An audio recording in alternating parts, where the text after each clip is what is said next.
તવારીખ મૃત્યુની કાળરાત્રિ સામે સર્જનનો પ્રકાશ. લેખિકા હેમલ જાદવ. સમય વીતતો જાય છે તેમ કાલખંડ પર બનેલી ઘટનાઓ અંગેની સ્મૃતિઓ ઝાંખી થવા લાગી છે. અલબત્ત તે સંપૂર્ણપણે વિસરાઈ જતી નથી. જે તે ઘટનાની વરસી આવે છે કે તેને લઈને કશુંક વિશેષ બને છે ત્યારે તે સ્મૃતિઓ પુનઃ તાજી થાય છે. 26 નવેમ્બર 2008ના દિવસે અજમલ કસાબ અને તેના સાથીઓ દ્વારા મુંબઈમાં થયેલો આતંકવાદી હુમલો પણ આવી જ એક ભયાવહ ઘટના ગણાય. આ આતંકવાદી હુમલાને 2.25 દાયકા કરતાં વધુ સમય વીતી ચૂક્યો છે. આ હુમલાના સમાચારો ટેલિવિઝન પર જોનારા આપણા સૌના મનમાંથી તો તેની યાદો ધૂંધળી થવા લાગી છે, પરંતુ તેનો ભોગ બનનારા પીડિતો આજે પણ એ ભયાનક ઘટનાઓને વિસર્યા નથી. પાકિસ્તાનથી આવેલા 10 કરતાં વધુ આતંકવાદીઓએ મુંબઈની Taj Hotel, Cama Hospital, Chhatrapati Shivaji Terminus, Oberoi Trident Hotel, Nariman House જેવી અનેક જગ્યાઓએ અંધાધૂંધ ગોળીબાર કર્યો હતો. મુંબઈની તાજ હોટેલને પૂરા 3 દિવસ સુધી આતંકવાદીઓએ બાનમાં લીધી હતી. આ આતંકવાદી હુમલામાં 175 લોકોના મૃત્યુ થયા હતા, જેમાં કેટલાક જાંબાઝ પોલીસ અધિકારીઓનો પણ સમાવેશ થાય છે. 12 જૂન 2026ના રોજ રિલીઝ થયેલી કંગના રનૌતની ભારત ભાગ્ય વિધાતા ફિલ્મે લોકોને ફરી આ હુમલાની યાદ અપાવી છે. જોકે પ્રસ્તુત ફિલ્મનો વિષય તે વખતે આતંકવાદી હુમલા કરતાં વધુ મારા તમારા જેવા કોમન મેનની ફરજ પરસ્તી અને માનવતાનો છે. આ ફિલ્મમાં એક એવી નર્સની કથા છે જેણે કામા હોસ્પિટલમાં થયેલા આતંકવાદી હુમલામાં પોતાના જીવને જોખમે 20 ગર્ભવતી મહિલાઓના જીવન બચાવ્યા હતા. આ નર્સ એટલે અંજલિ કુલથે. 26 નવેમ્બર 2008નો સૂરજ તેના અસ્તિત્વની હાજરી સંકેલીને પશ્ચિમ દિશા તરફ આગળ વધી રહ્યો હતો. આવી રહેલા એક ભયાનક ખતરાથી તદ્દન અજાણ મુંબઈ શહેર એના સ્વભાવ પ્રમાણે સતત ભાગી રહ્યું હતું. કામા હોસ્પિટલમાં નર્સ તરીકે ફરજ બજાવતી 32 વર્ષીય અંજલિ કુલથે નાઇટ ડ્યુટી માટે તૈયાર થઈ રહી હતી. જોકે અંજલિ હોસ્પિટલ જવા નીકળી ત્યારે તેને લેશ માત્ર અણસાર ન હતો કે હવે પછીના કલાકોમાં તેની સાથે શું થવાનું છે. લગભગ 8 વાગે તે કામા હોસ્પિટલના મેટર્નિટી વોર્ડમાં હાજર થઈ. સફેદ યુનિફોર્મમાં સજ્જ અંજલિ વોર્ડમાં હાજર દર્દીઓને તેમની જરૂરિયાત પ્રમાણે તપાસી રહી હતી અને દવાઓ આપી રહી હતી. ઘડિયાળનો કાંટો જેમ જેમ આગળ વધી રહ્યો હતો તેમ તેમ એક અજાણ્યો ખતરો કામા હોસ્પિટલ તરફ આગળ ધસી રહ્યો હતો. બરાબર 9:30 વાગે કામા હોસ્પિટલના સ્ટાફને તાજ હોટેલ, ઓબેરોય ટ્રાઇડન્ટ અને નરીમાન હાઉસ પર આતંકવાદી હુમલો કર્યા હોવાના સમાચાર મળ્યા. દેશની આર્થિક રાજધાની મુંબઈએ આ પહેલાં પણ અનેક મુશ્કેલીઓ અને આતંકવાદી હુમલા જોયા હતા, પણ એ દિવસે જે બન્યું હતું તે કોઈની કલ્પના બહાર હતું. હોસ્પિટલનો સ્ટાફ સતર્ક થઈ ગયો. તેઓ પોતાના સગા વહાલાઓને ફોન કરીને કુશળના સમાચાર પૂછે એ પહેલાં તો એક બીજા સમાચાર આવી પહોંચ્યા. 2 આતંકવાદી AK-47 સાથે છત્રપતિ શિવાજી મહારાજ ટર્મિનસ પર અંધાધૂંધ ગોળીબાર કરીને ટર્મિનસની મડ 700 મીટરના અંતરે રહેલી કામા હોસ્પિટલ તરફ આગળ વધ્યા છે. આ આતંકવાદીઓમાં એક હતો જીવતો પકડાયેલો અજમલ કસાબ અને બીજો હતો ઇસ્માઇલ ખાન. હોસ્પિટલના સ્ટાફને આગળ શું થવાનું છે તેનો અંદાજો મેળવતા વાર ન લાગી. 9:45ની આસપાસનો સમય હતો. સરકારી હોસ્પિટલ હોવાને કારણે થોડી ભીડ પણ વધારે હતી. એ સમયે અંદાજે 150 જેટલા દર્દીઓ હોસ્પિટલમાં સારવાર લેતા હતા. 20 ગર્ભવતી મહિલાઓ મેટર્નિટી વોર્ડમાં પ્રસૂતિ માટે આવી હતી. જીવનમાં ક્યારેક એવી ક્ષણો આવે છે કે જ્યારે વ્યક્તિ સમય થંભી જાય તેવી ઈચ્છા સેવે છે.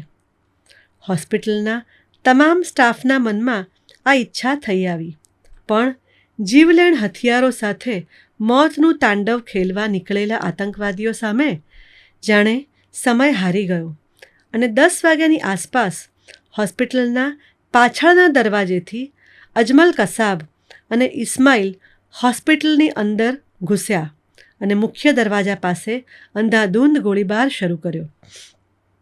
દરવાજે ચોકી કરી રહેલા સુરક્ષાકર્મીઓ ત્યાં જ લોહીના ખાબોચિયામાં ઢળી પડ્યા. મેટર્નિટી વોર્ડમાં ફરજ બજાવી રહેલી અંજલિ અને તેની સાથેની 2 મહિલા હેલ્પરોએ વોર્ડના બાથરૂમની બારીમાંથી બહાર જોયું. અંદર કોઈની હાજરી જણાતા કસાબે તરત જ સામો ગોળીબાર કર્યો, જેને કારણે ત્યાંની લાઇટો તૂટી ગઈ અને એક ગોળી એક મહિલા હેલ્પરને અડીને નીકળી ગઈ. સૌને લાગ્યું કે આતંકવાદીઓ ગમે તે ક્ષણે વોર્ડનો દરવાજો તોડી અંદર ઘૂસી જશે. ડૉક્ટરો, નર્સો, અન્ય સ્ટાફ જ્યાં જેને જે જગ્યા મળી ત્યાં પોતાને અને દર્દીઓને બચાવવા માટે લાગી ગયા. પરંતુ આ બધામાં સૌથી વધુ જોખમ મેટર્નિટી વોર્ડ પર હતું. જો આતંકવાદીઓ મેટર્નિટી વોર્ડમાં આવી ચડે તો ત્યાં હાજર રહેલી 20 ગર્ભવતી મહિલાઓના શરીરમાં ગોળીઓ ધરબી દે અને એ સાથે જ માતાઓના ગર્ભમાં પાંગરી રહેલા જીવ પણ મૃત્યુની ગર્તામાં ધકેલાઈ જાય. અંજલિનું દિમાગ તેજ ગતિએ દોડવા માંડ્યું. તેણે મેટર્નિટી વોર્ડનો મુખ્ય તોતિંગ દરવાજો લોક કરી દીધો અને સૌને તે પોતાની સાથે વોર્ડમાં રહેલી એક 10 બાય 10ની પેન્ટ્રીમાં દોરી ગઈ.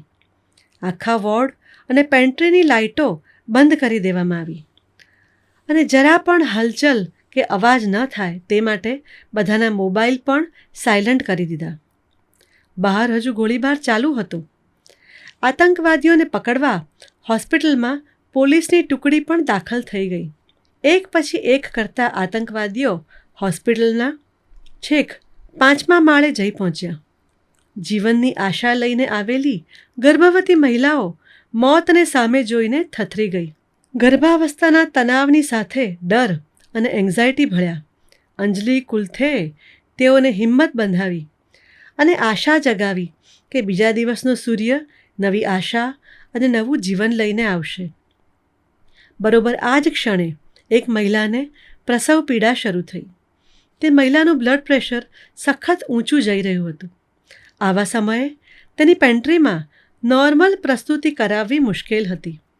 ડૉક્ટરની હાજરી વિના પ્રસૂતિ શક્ય નહોતી. અંજલિએ ત્યાંથી જ લેબર રૂમ તરફ રહેલા ડૉક્ટરને ફોન કર્યો અને પેન્ટ્રીમાં આવવા વિનંતી કરી. જોકે ગ્રેનેડ અને ગોળીબાર એટલા થઈ રહ્યા હતા કે ડૉક્ટરે મેટર્નિટી વોર્ડના પેન્ટ્રી રૂમ સુધી પહોંચી શકાય તેમ નથી એની જાણ કરી. મહિલાની સ્થિતિ સતત વણસી રહી હતી. આખરે અંજલિએ જીવનના જોખમે એક નિર્ણય લીધો. એ મહિલા દર્દીને નીચે લેબર રૂમ સુધી લઈ જવાનો. તેણે મહિલાને પોતાની સાથે લીધી અને પોતે એનું રક્ષા કવચ બની આગળ રહી. હોસ્પિટલની મુખ્ય લોબીમાં હજુ ગોળીબાર ચાલી રહ્યો હતો. દિવાલોની ઓથે બચતા બચતા અંજલિ દર્દીને લેબર રૂમ લઈ આવી અને તરત જ ડૉક્ટરને ફોન કરી જાણકારી આપી. એક તરફ બહાર આતંકવાદીઓ ક્રૂરતાપૂર્વક ગોળીબાર કરી રહ્યા હતા અને અંદર લેબર રૂમમાં ડૉક્ટર, નર્સ, અંજલિ કુલથે અને દર્દી નવા જીવને જન્મ આપવા માટે સંઘર્ષ કરી રહ્યા હતા. આ ગોળીબારમાં જાંબાઝ પોલીસ અધિકારી હેમંત કરકરે સહિત બીજા 2 પોલીસ જવાનો શહીદ થયા. 5 કલાક સુધી ચાલેલા મૃત્યુના તાંડવમાં 7 લોકોએ જીવ ગુમાવ્યો અને બાદમાં આતંકીઓ ત્યાંથી જ પોલીસની જીપ લઈને ભાગ્યા. બીજી તરફ લાંબી પ્રસવ પીડાના અંતે 27 નવેમ્બર 2008ની વહેલી સવારે લેબર રૂમમાં બાળકના રુદનથી હોસ્પિટલ ગુંજી ઉઠી. આતંકીઓના ગોળીબાર અને મૃત્યુના ઓથાર વચ્ચે જન્મેલી આ બાળકીને નર્સ અંજલિ કુલથેએ ગોલી એટલે કે બંદૂકની ગોળી નામ આપ્યું. આજે ગોલી 18 વર્ષની થવા આવી છે. તેના માતા પિતા નર્સ અંજલિ કુલ્થે માટે ગોલી મૃત્યુની કાળરાત્રિ સામે સર્જનના પ્રકાશનું પ્રતીક બની રહી છે.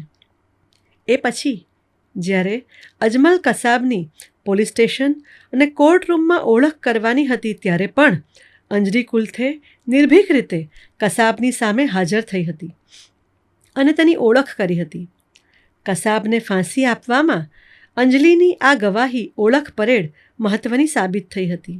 વિદેશની ઘણી ફિલ્મોમાં સુપર હીરોની કથાવસ્તુ જોવા મળે છે. આ સુપરમેન એટલે શું? હવામાં ઊંચે ઉડે એ? સુપરસોનિક ગતિએ આવતી મિસાઇલને એક હાથે પકડીને તેની દિશા બદલી નાખે એ? પૃથ્વીની તબાહી કરતા કાલ્પનિક શત્રુઓને પોતાના સુપર પાવરથી પરાસ્ત કરી નાખે એ? ફિલ્મોની દૃષ્ટિએ કદાચ આ સુપર હીરો હોઈ શકે, પરંતુ વાસ્તવિક દુનિયામાં સુપર હીરો એકદમ જુદા હોય છે. તેઓ મારા તમારા જેવા આપણામાંના જ કોઈ કોમન મેન હોય છે. તેઓની પાસે કોઈ ચમત્કારિક શક્તિ નથી હોતી, પરંતુ કટોકટીની પળે તેઓ પોતાના જીવનની પરવા કર્યા વિના પોતાની ફરજ નિભાવે છે અને પ્રેમ, કરુણા, માનવતા, સહાનુભૂતિ જેવા ગુણો દ્વારા સમાજમાં પ્રેરણાદાયી ઉદાહરણ સ્થાપિત કરે છે. 26/11ના આતંકવાદી હુમલા વખતે અંજલિ કુલ્થે જેવા અનેક સુપર હીરો આપણને મળ્યા, જેમણે મૃત્યુ સામે બાથ ભીડીને માનવતા અને ફરજનિષ્ઠાને પ્રાધાન્ય આપ્યું હતું.